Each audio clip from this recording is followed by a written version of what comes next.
Hi everyone, this is Ghazala. I welcome you all on my YouTube channel Study with Ghazal. Guys, today I'm gonna teach you use of while in sentences. हम इंतज़ार करते करते थक गए, मैं पढ़ते पढ़ते सो गई। जब हिंदी बोलते टाइम इस तरीके का सेंस आता है तो इस सेंस के लिए इंग्लिश में वाइल का यूज़ किया जाता है। इसके अलावा एक और समझने वाली बात है, इस तरीके के सेंटेंसेस में एक साथ दो काम करने का सेंस होता है। फॉर एग्ज़ाम्पल, वह खाते खाते गाने सुनती है। इस सेंटेंस में दो काम हो रहे हैं, एक खाना खाने का, दूसरा गाना सुनने का।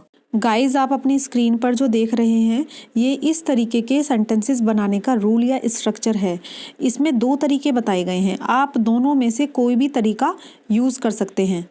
अगर आप फर्स्ट रूल का यूज़ करके सेंटेंस बनाएंगे तो सबसे पहले आपको सब्जेक्ट की इंग्लिश लिखनी होगी, उसके बाद आपको वर्ब लिखना होगा।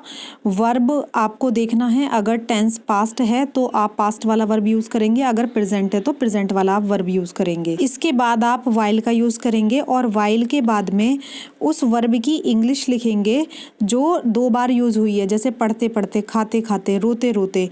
उस वर्ब की फर्स्ट फॉर्म में आप आईएनजी ऐड करेंगे। अगर आप इस तरीके के सेंटेंस दूसरे वाले तरीके से बनाना चाहते हैं तो सबसे पहले आपको इसमें वाइल लिखना होगा, फिर उसके बाद वर्ब की फर्स्ट फॉर्म, ये वर्ब वही होगा जो हिंदी में डबल यूज़ हुआ है, और उस वर्ब की फर्स्ट फॉर्म में आईएनजी ऐड करेंगे। देन सब्जेक्ट की इंग्लिश लिखेंगे, देन वर्ब की इंग्लिश लिखेंगे। वर्ब टेंस की अकॉर्डिंग होगा, अगर प्रेजेंट है तो प्रेजेंट, अगर पास्ट है तो past. Now let's have a look of these types of sentences. हमारा फर्स्ट सेंटेंस है खाते समय मत बोलो। इस सेंटेंस को हम और भी कई तरीके से बोल सकते हैं, या तो इसी तरीके से खाते समय मत बोलो, या फिर खाते खाते मत बोलो। इसके अलावा एक और भी तरीका है, हम इसको ऐसे भी बोल सकते हैं, खाते वक्त मत बोलो।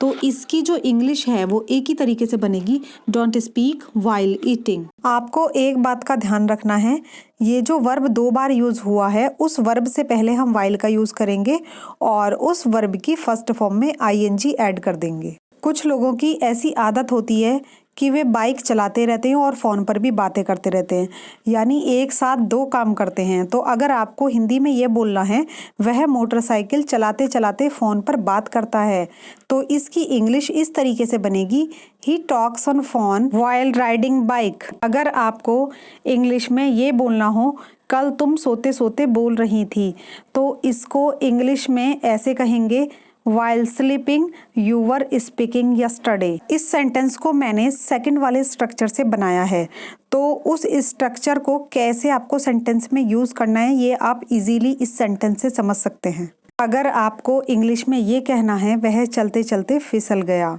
तो आप इसको इंग्लिश में ऐसे कहेंगे, ही स्लिप्ड वाइल वॉकिंग। कभी कभी ऐसा होता है कि हम रो रहे होते हैं और उसी बीच कोई इंसान आता है और वो कुछ ऐसी बात कहता है जिसकी वजह से हमें हंसी आ जाती है। तो अगर आपको इंग्लिश में ये बोलना हो वह रोते रोते हंसती है, तो आप इसको इंग्लिश में ऐसे बोलेंगे, she laughs while crying. Tense आपको खुद देखना है, जो भी टेंस है उसी के वर्ब और हेल्पिंग वर्ब का आप यूज़ करेंगे। अगर आपको इंग्लिश में बोलना है मैं पढ़ते पढ़ते सो गई, तो आप इसको इंग्लिश में ऐसे बोलेंगे, आई फेल अस्लीप वाइल रीडिंग। अगर आपको ये वीडियो पसंद आई हो तो वीडियो को लाइक और शेयर कर दें और चैनल को सब्सक्राइब कर दें।